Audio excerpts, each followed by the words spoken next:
All right, everybody, Guilty Gear Strive Season 4 is finally upon us, and there is a lot that we need to talk about with this season.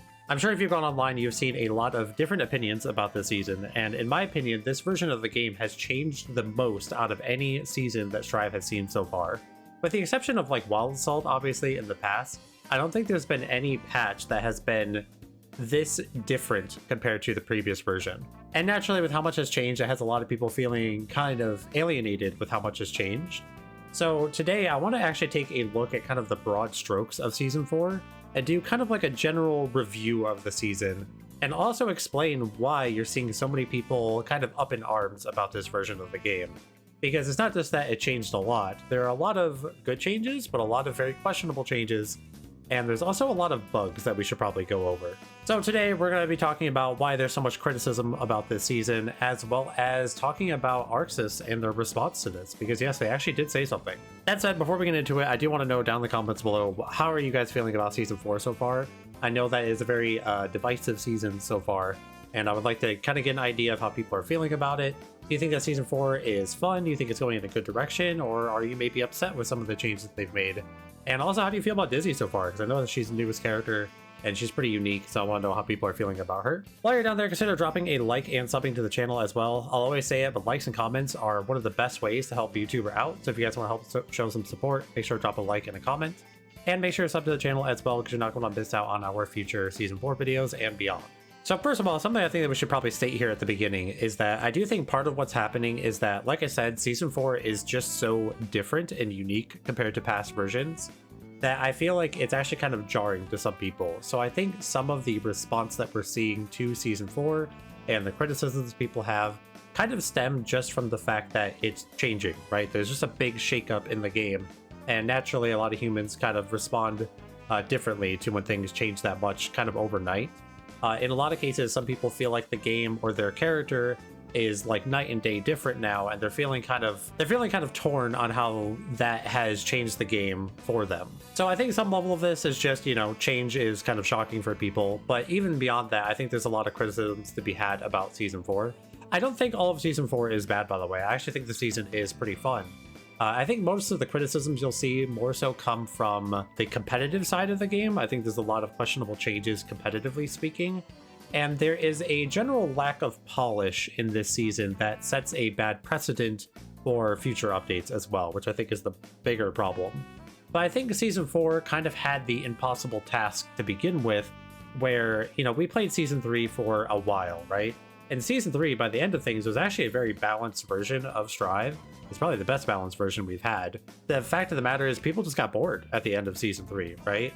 And because of that, Season 4 had the task of, you need to shake things up. You need to make the game feel new and fresh, especially more so than any other season had to prior. But at the same time, it had the impossible task of, the game's already pretty balanced. So how do you shake things up, but you keep the balance relatively the same as it's been?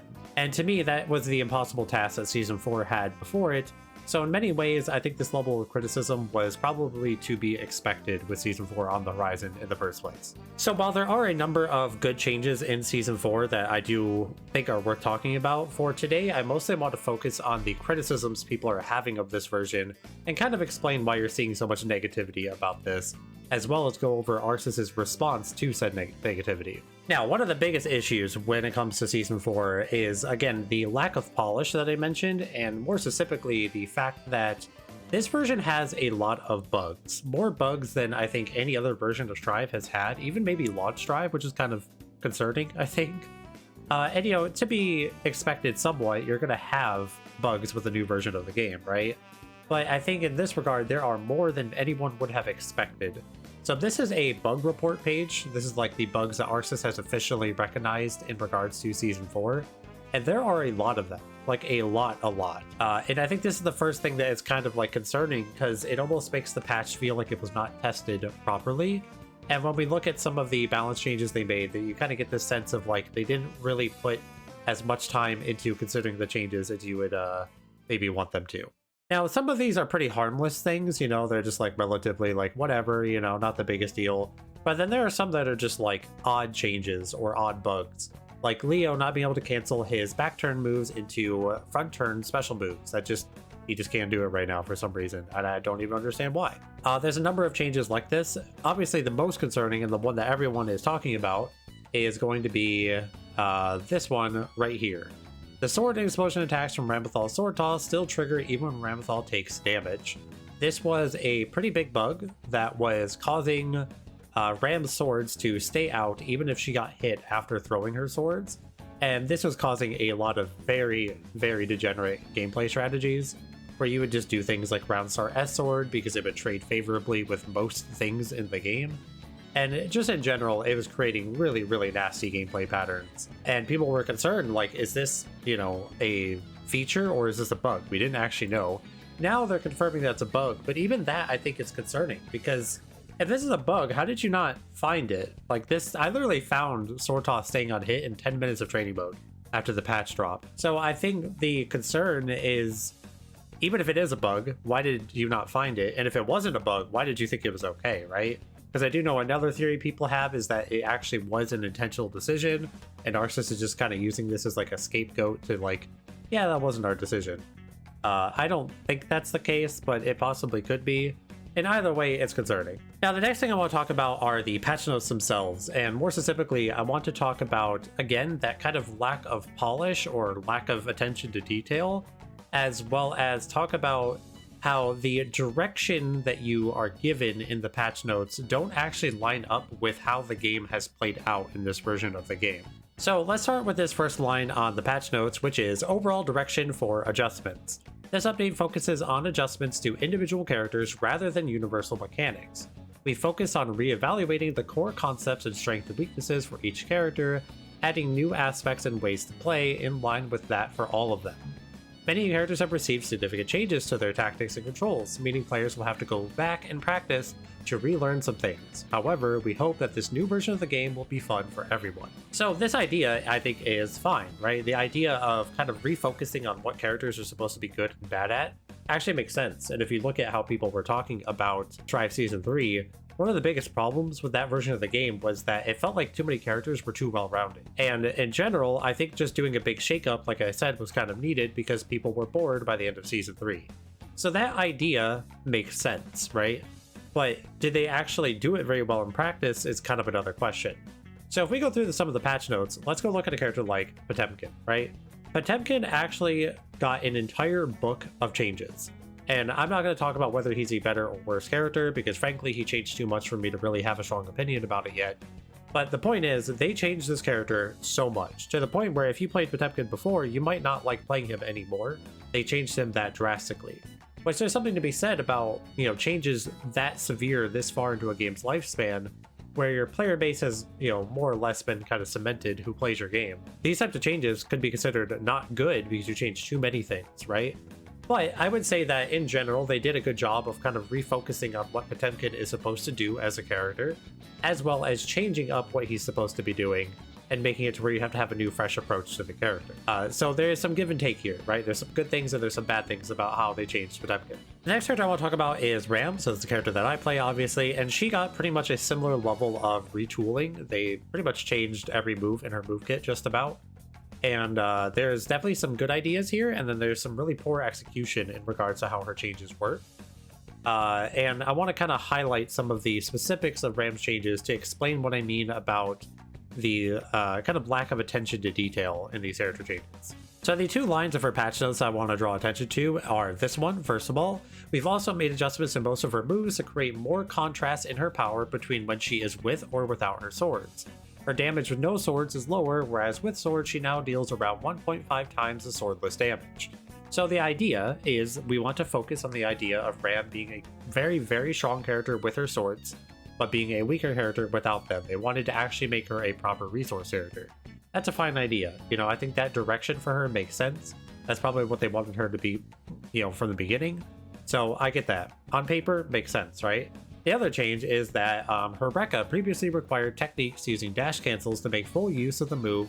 However, the adjustments made to keep it simpler focus instead on the buffs gained from delayed inputs. This is again another thing that I think is technically fine in regards to, you know, they want to make the character a little bit more approachable, but at the same time I think it's a little bit weird because we're over 3 years into the game I don't know if you really need to be making characters more approachable, you know, like, pretty sure people who want to play Strive have already been playing Strive for a little while now.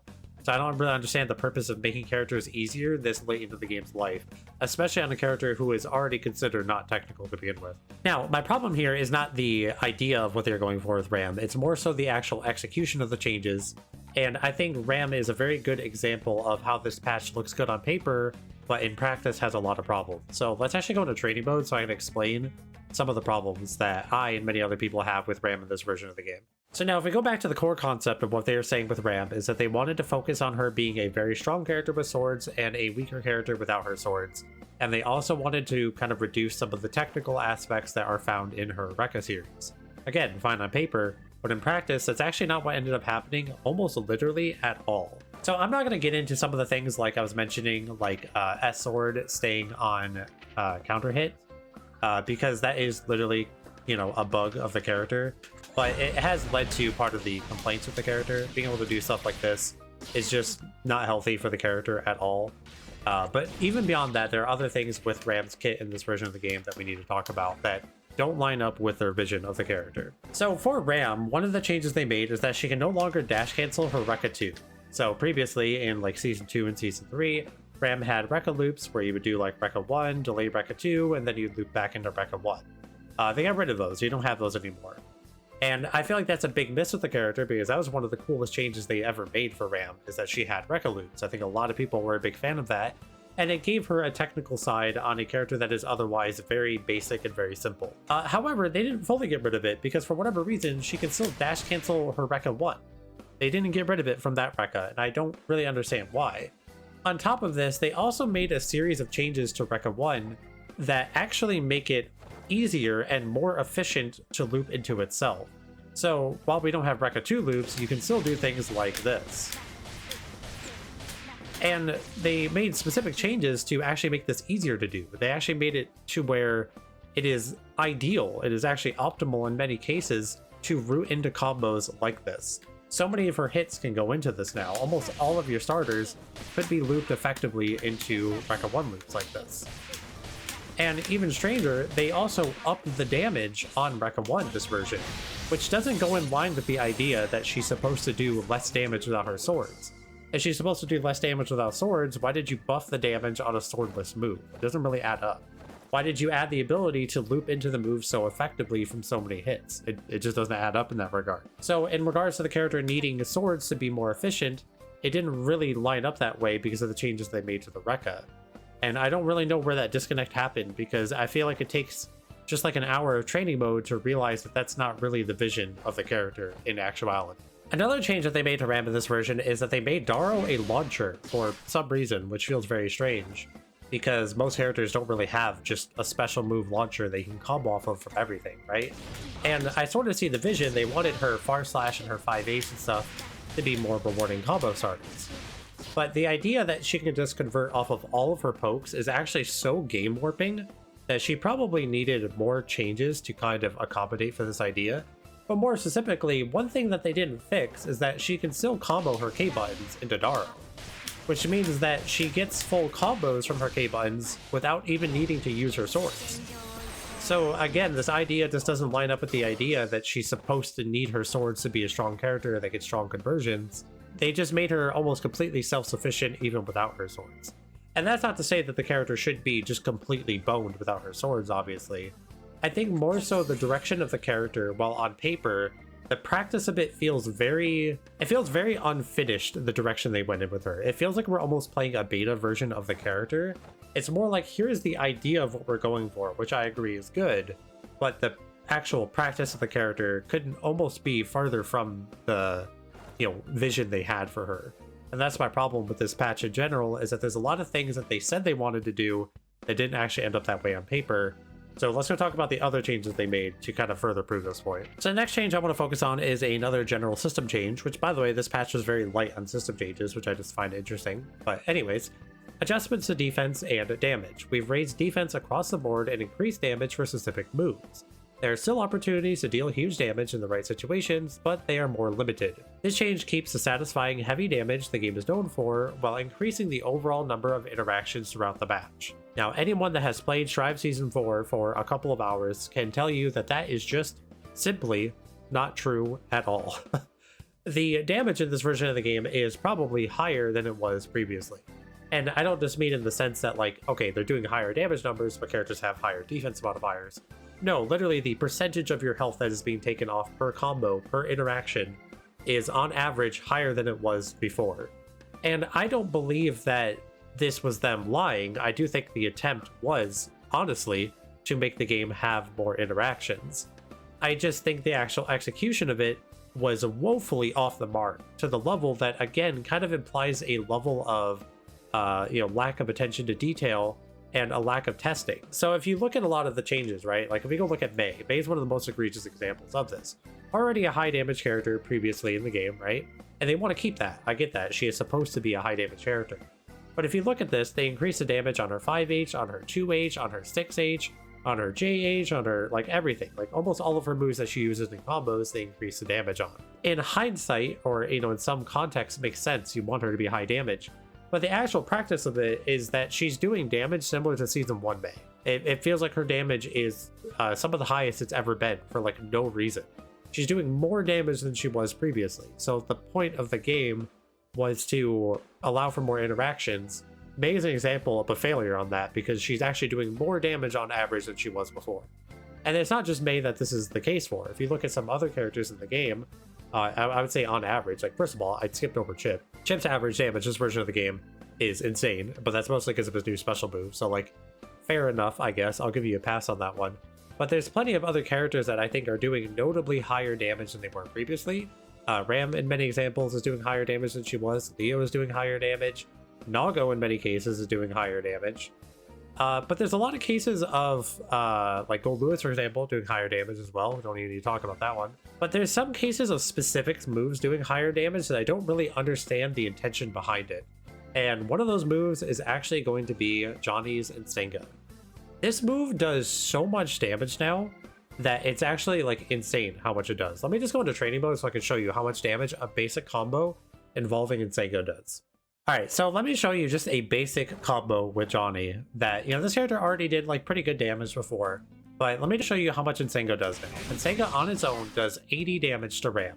And if I'm not mistaken, Ram in this version of the game is, like, literally the exact middle of the defense chart. She's, like, pretty much the middle ground. So let's compare, or let's just look at how much damage Johnny does with a very basic combo just involving Nsenga a few times. Whoops.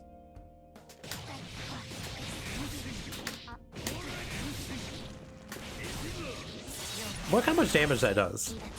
I don't even play the character. That is a very, very basic combo. You can probably do more. But it did almost 250 damage. And now, Johnny's not the biggest, most egregious example of the damage, but my question is, why doesn't Nsenga do more? What was the point behind this change? Like, this was highly unnecessary to make Nsenga, of all moves, just do so much damage for no reason.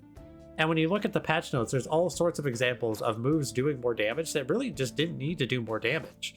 The characters in this game would have been perfectly high damage even without the changes that they made. So while I understand that in some contexts it's important to make sure, the high damage characters still have the high damage moves, I think there's a lot of examples of moves doing more damage that they didn't need to do. And it just completely threw off the balance that they had previously, where a lot of things are doing more damage despite the fact that we have higher defense modifiers. So those are the two big system changes I wanted to mention. I do really quick want to just give a shout out to the 6B nerf. They actually made it to where most 6Bs in the game have more whiff recovery now, which I think was actually an incredibly good change. I think that's a very healthy change for the game. And it's just an example of, like, even though there's a lot of examples of bad things throughout this patch, there's actually a lot of good things in this patch as well that I think people aren't focusing on as much, because naturally we're going to focus on the criticisms of things. But just keep in mind that there are a lot of things about this patch that I actually do like, that I think are good. And even the things like, adjusting the defense modifiers and just the general direction of the patch is good. It's about the execution of things, not what they were trying to do, that was bad about this patch. But the last thing I really want to focus on actually has to do with the character changes, because this patch has a very big problem of what feels like favoritism and kind of just a negligence to focus on characters who actually needed help. So as we were talking about with Potemkin, right? Potemkin got a ton of changes. He feels like a brand new character, tons of things to figure out with him. That's cool, right? In some regards, at least. Ram's the same thing. She's basically a reworked character. She almost feels like a new character in the game. And there's a lot of characters that feel that way. You have like Soul, who feels very different this patch. You have Sin that feels very different this patch. But then there's some characters that don't feel that way. So let's take a look at our good friend Axel Low. For Axel Low, all they did, for the most part, was they severely nerfed Rainwater. It no longer vacuums, which is an actually good change, by the way. That's something important to remember. In the case of like Axel and Milia, another character we're going to talk about, their changes are actually good in some contexts. Nerfing Rainwater is a massively overtuned move. It makes sense to nerf the move. The problem is that they didn't give him enough to compensate for the fact that they are nerfing Rainwater. They nerfed Rainwater because it was a toxic move, right? It makes sense. But then why didn't you nerf toxic moves of other characters that are also better than Axel? That doesn't add up at all. And then if you're going to nerf something about the character, why didn't you give him more to compensate for it, right? Now he did get other changes. They made, like Renson, for example, is not a charge move anymore. That's pretty good. And they upped the damage on a lot of his attacks. But upping the damage in a version where you're just kind of, upping the defense as well, isn't really that impactful at the end of the day. The problem with Axel is that he doesn't excite you, right? Like, if you're an Axel player, there's not really a big reason to be overly excited about this version of the game. The other character that this applies to, for sure, is going to be Milia. This is one of the big characters people are complaining about this patch, because pretty much all they did was they nerfed Capel. They made it to where Capel is no longer a launching move, it just keeps you grounded on hit. And this completely nerfs how much damage and how much reward she gets from a Capel hit. Now she basically just gets a knockdown, which I think is, again, fine on paper. Capel is a super overtuned move, and they adjusted it accordingly. I think that's a good idea. The problem is, in terms of fun changes, she basically got nothing. She got a slight buff to her air backdash for like mix-up opportunities, and some changes to her JD that I haven't even really seen that many things with.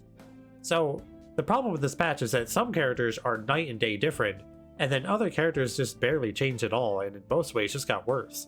And the characters that got worse were characters that were already not very high on the tier list to begin with. So there is a massive inconsistency with the level of changes characters got, and in regards to the characters that got the bigger changes were characters who were less deserving to get said changes from a balanced perspective. So yeah, that's like a quick summary of kind of what's going on in this patch and why people feel the way that they do, I think. And funnily enough, there has been so much criticism about this patch. Granted, I think almost too much. I think some people are a little bit too negative about this version of the game. But there are causes for concern, obviously. And there's been so much cause for concern that ArcSys actually officially recognized it. So let's talk about that next. All right, so this is Ken Miyauchi, who is the producer on Strive, I believe. And he had this to say. Dear GGST players, I'm seeing many of your concerns on the recent patch 1.40 regarding the latest battle balance update. Internally, I've been talking to the teams about it and discuss what we can do now and how soon that can be released. I will keep you posted here. This is a kind of official recognition from ArcSys that there are a lot of complaints about this version of the game. Because it's not just that the balance is worse. Like I said, there's kind of like this lack of quality that is kind of seen throughout the changes. It kind of leads you to believe that they didn't try as hard with this version of the game, and there's a lot of inconsistencies with the direction that they wanted and the actual direction it ended up going in. So it's not just a balance concern, it's more of like the general vibes of the patch are really off in a way that we haven't really seen in previous patches. And it was bad enough that we literally had the producer recognizing it, right? And I think this is great, by the way. First of all, I think it's really important, a lot of people really want ArcSys to be more willing to communicate about things, right? And I think it's very important that we actually let them know that we appreciate this, right? Obviously, it's fair to be like, well, why don't they talk ever? They haven't talked before. Why are they talking now? Why can't they give us more information? I get that frustration, but I think it's very important to not punish the behavior that we want to see. This is good. The fact that we are getting this from the producer himself and they are communicating the idea that they want to fix this is good. What comes next, we don't know. We don't know if they're actually going to follow through. We don't know how fast they'll follow through. We don't know any of that. But for the time being, I think it is very good to kind of appreciate the fact, as you can see, like myself and Leffen and LK and Nitro and like all these people, we're appreciating the fact that they're just talking to us. The fact that they actually saw that people are this dissatisfied with this version of the game and they want to do something about it, I think is a very, very good step. And I think it's also just a sign that this patch has not been received well because they've never felt the need to respond before. So yeah, that pretty much summarizes my thoughts on the current state of Strive Season 4. And again, I just want to point out that I am having fun with Season 4, despite the shortcomings of things.